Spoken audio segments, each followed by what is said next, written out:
Oi, pessoal. Tô aqui para falar do tão famigerado ano de 2016, né? Será que ele é assim, tão ruim assim, ou será que falta a gente enxergar algumas coisas? Então vamos lá. Fiz algumas anotações e gravei um vídeo porque é muita coisa e para fazer um texto ia ser um texto muito longo. Então, assim, 2016, se a gente somar 2, 0, 1 e 6, a gente encontra o número 9. O número 9 na numerologia, ele fala de final de ciclo, né, para preparar para um começo ou para um recomeço. E ele está ligado ao altruísmo e está ligado à espiritualidade, tá? Os orixás regentes desse ano são Oxalá, que é o grande senhor, né?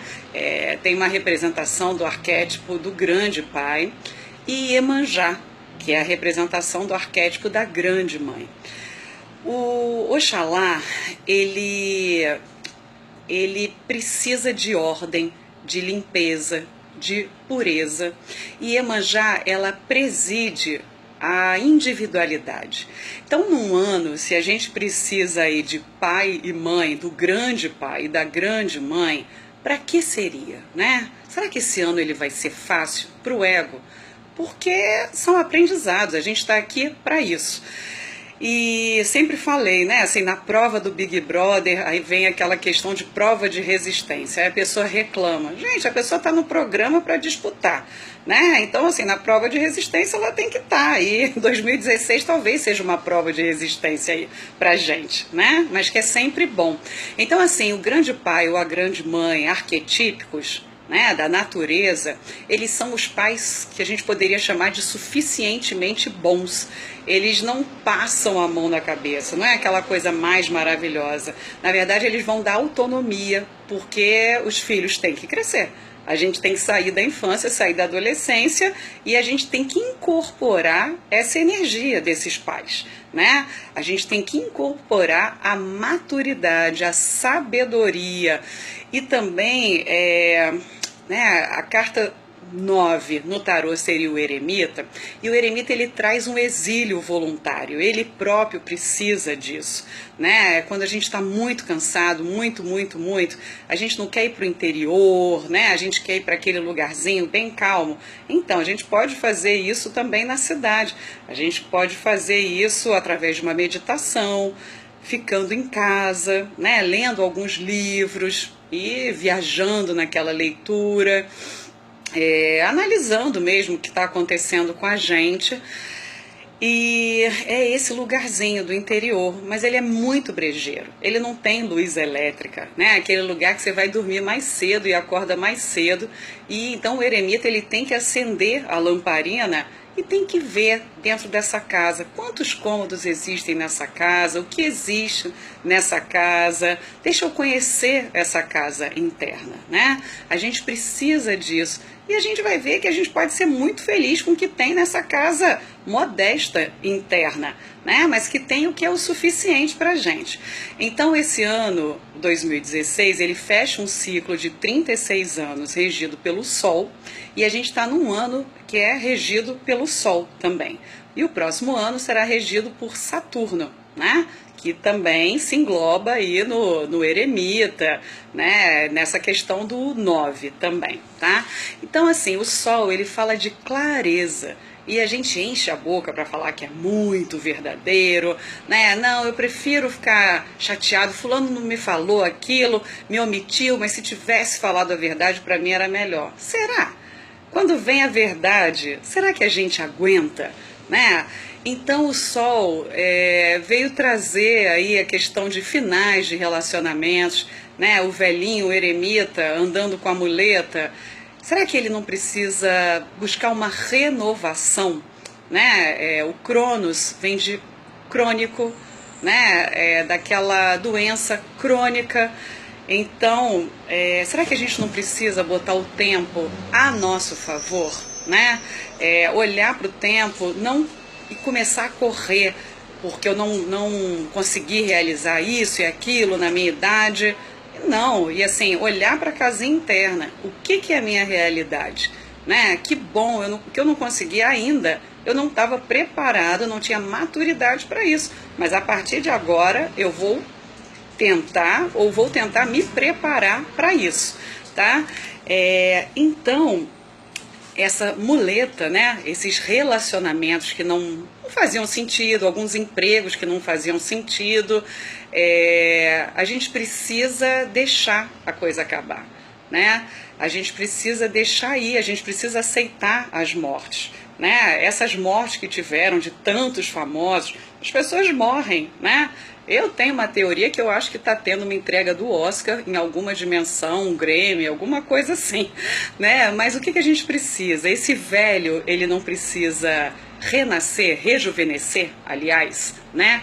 Então a gente precisa ficar carente, a gente precisa de uma carência, de uma demanda para que a gente possa criar novas grandes personalidades, novos grandes poetas.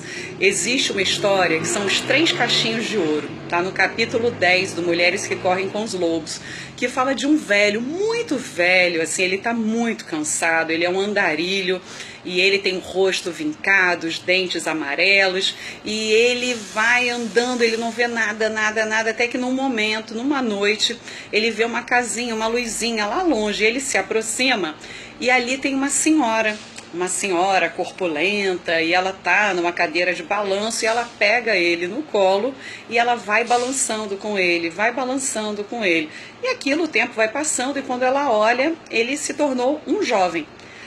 E aquela surpresa, mas ela continua balançando, e ele se torna uma criança. E aí essa criança tem cachinhos dourados, e ela pega 3 cachinhos e corta, né? E aí ela joga no chão, e quando ela joga, é como se fossem 3 moedas de ouro caindo no chão. E aí essa criança sai, sorri para ela e vai, né? Então é a necessidade de aparar as arestas, a gente apara para crescer, a gente tira as folhas secas para as plantas vicejarem, a gente apara o cabelo para que ele possa crescer, e o ego, ele precisa aprender a aceitar a resignação do velho sábio, né? Então, do que fala o eremita? O eremita, ele fala de sabedoria, de busca da luz interior. Ele fala do exílio voluntário, né? A casinha, e do silêncio, suportar o próprio silêncio, né? No negativo é o velho chato, aquele cri-cri, o mesquinho, o rabugento e o reclamão. E o que a gente tem feito sobre 2016? A gente só tem reclamado, né? Ao invés de tentar botar esses problemas na cadeira de balanço, de embalar, e de dar uma parada e ver o que eu preciso dentro dessa minha casinha. Ela é modesta, mas tem coisas que eu preciso, e eu posso criar coisas a partir disso, eu posso renovar. Então, assim, eu separei a figura do eremita, né, que é o ano que a gente está, e 2017 a soma vai dar 10. Então a gente sempre vê quando um número com 2 números, então 10, 1 e 0, a gente soma. Então, assim, o regente do próximo ano é a roda da fortuna, que ela fala de destino, ela fala de viradas, né? Então o eremita, ele sai do exílio e ele volta para a vida, então ele tem oportunidades. A roda fala de encontros bons ou ruins, né? E ela fala, essa carta, ela traz o centro da roda, é o único lugar que ele é parado, né? A parte de fora da roda, então tem um homenzinho lá em cima, depois tem um declínio, depois ele tá lá embaixo. Então, assim, você tá feliz? Aproveite, porque vai passar. Você tá triste? Persista, né? Não se mate, porque vai passar. E nunca pensar por quê, e sim para quê. Para que isso me aconteceu? Isso é o centro da roda, né? A gente tem uma visão finalista da vida. E então, se a gente somar o 1 com 0 do 10 da roda da fortuna de 2017, a gente chega no mago. Então, assim, o mago, ele é o grande alquimista, é o que tem a capacidade de transformar qualquer coisa. Ele está ali, né, num caminho, é uma encruzilhada, que a gente pode pensar numa encruzilhada em algo ruim, ou a gente pode pensar em caminhos abertos. A gente tem vários caminhos com os 4 elementos e vamos experimentar.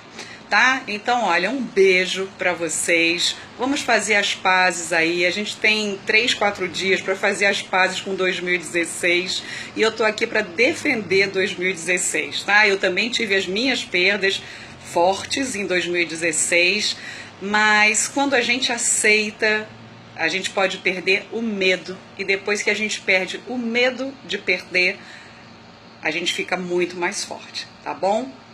Beijo pra vocês.